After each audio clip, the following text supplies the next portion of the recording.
renderforest.com.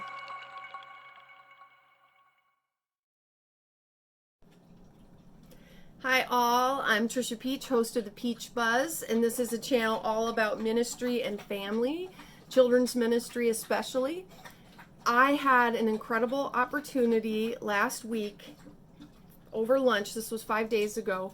I got to sit down for lunch with the nation's first children's pastor, meaning the first person to be paid full-time to be a children's pastor.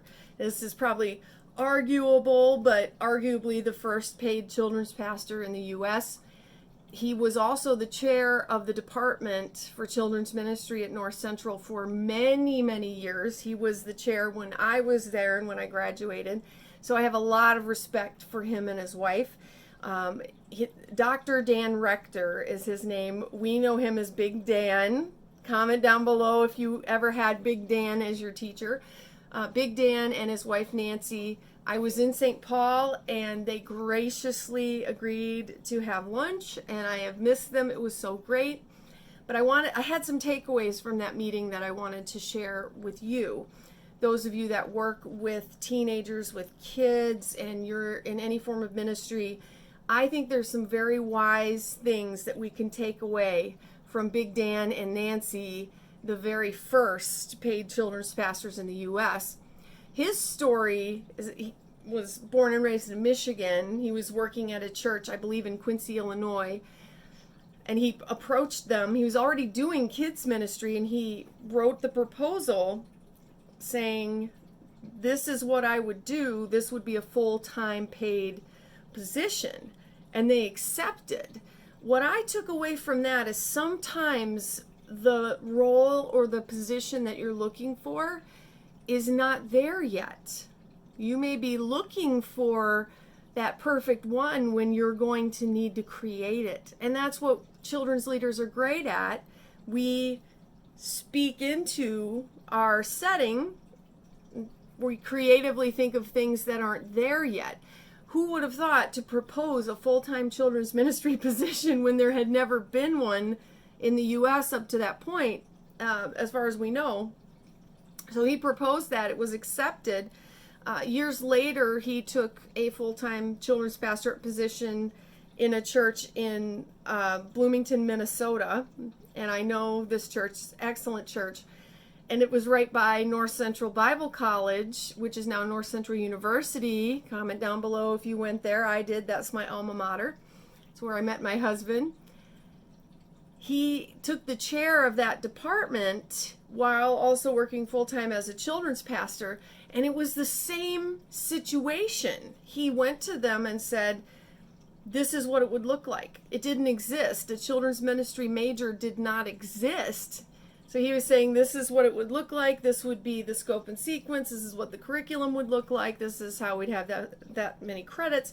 So once again, he had to be creative in building the position that he felt like he was called to, that he wanted to have. He wasn't waiting for that perfect opportunity to come along. He was saying, all right, let's get this done.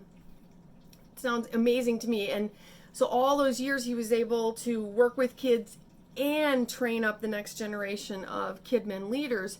Also, he went on mission trips all the time, all around the world. Sounds pretty neat to me. I like to travel too. Another thing he said that was interesting, because we were talking about waiting on God to speak. Now, he did come with a great plan for positions that didn't exist, both for the children's pastoral role and for the college position. Those didn't exist, and he created them and pitched the idea very well. But he also said there were times that he was just waiting on God, and it seemed like God wasn't speaking and God wasn't giving direction. I told him I felt that way too. I have definitely felt that before. And he answered, God has all the time in the world. He doesn't ever feel like he's in a rush. And he will tell you what you need to know when you need to know it. And if it isn't that time yet, then you need to wait for God to speak clearly.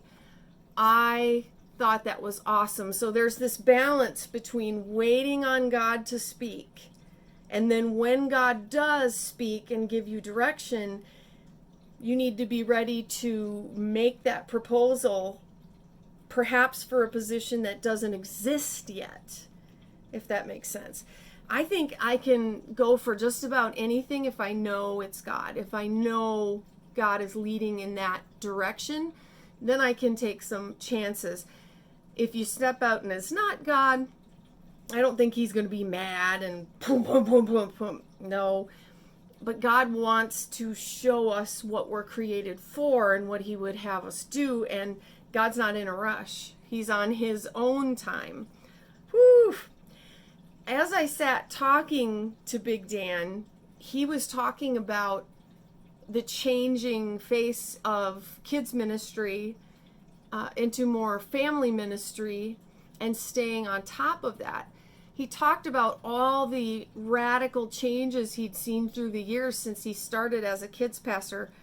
Somebody's going to correct me. I'm going to get the year wrong, but I thought he said 1976 was when he took his first children's pastoral full-time role. And he talked about all the changes that had occurred in that time. And what stuck out to me there was, as a person that ministers to kids and youth and student ministries, and we have to be able to flex. We have to be able to flex, because that is the nature of ministry. It's the nature of life. It changes. And if we can't change and flex with it, we're going to miss out on a whole new era of ministry. I've said it before that if you are a missionary called to, let's just say, China, and you go over to China and you scream at them in Russian and then say, well, not my fault. I preached the gospel. They refuse to listen. No, you have to learn the language. You have to learn the language of those you're called to. And this new generation, Generation Alpha, or what this one is called, they speak a whole different language than my generation, Gen X. They are native technology speakers. They are consumers. Their attention span is about 30 seconds. So we have to learn that and continue to flex and continue to grow, continue to get training, and continue to be on top of what God is doing right now. So if you trained for kids ministry like I did, I finished my undergrad in 2000. There I'm really aging myself. If that's where I stopped learning, that's where I'm going to stop being effective in ministry. I have to always keep learning and growing, which is something that he had to flex, he had to change, he had to keep going in ministry and listening to what God was saying for that moment.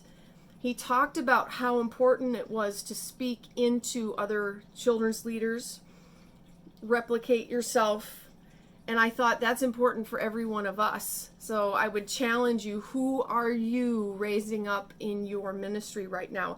I don't care if you're the senior pastor, the student ministries pastor, the children's ministry leader, whatever you want to call it. Who are you raising up? You know, who's the Joshua to your Moses? Who's the Elisha to your Elijah? Who's the Timothy to your Paul? If you can't answer that, you need to take on someone that you are training in. He's still very dedicated to praying for the children's ministry leaders out there and speaking encouragement to them, giving them insight. I think that's just fantastic. And I want to say it was an awesome lunch, and I want to say thank you to Big Dan and Nancy again for taking time to meet with me. They closed our favorite Baker Square, so we had to go to Applebee's. That was okay. But what about you? What has someone inspired you with? Who inspires you in kids and family ministry right now? Comment down below. Let me know if you were one of Big Dan's students back in the day. I just found it so exciting to get to talk with them again.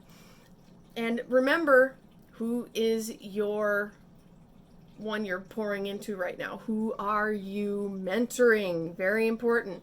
At all times, you should be mentored and be mentoring at all times. All right. Have a great week. Thank you for what you do for Jesus and his kids.